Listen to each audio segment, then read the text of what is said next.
காவல்காரன் நரேந்திர சிறுவனாக இருக்கிறதுனால மாடிப்படியில் ஏறி போகிறதுக்கு அனுமதிக்கலை.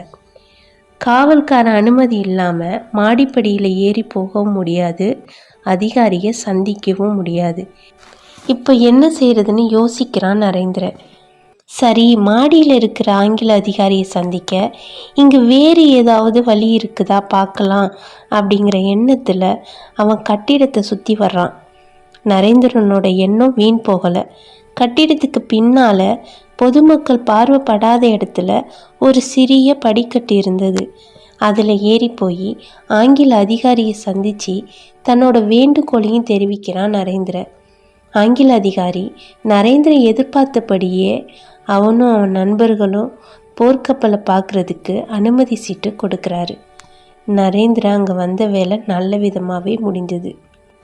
காவல்காரன் தன்னை தடுத்து நிறுத்தின முன்படிக்கட்டு வழியாகவே திரும்பியும் வந்தான் நரேந்திரன்.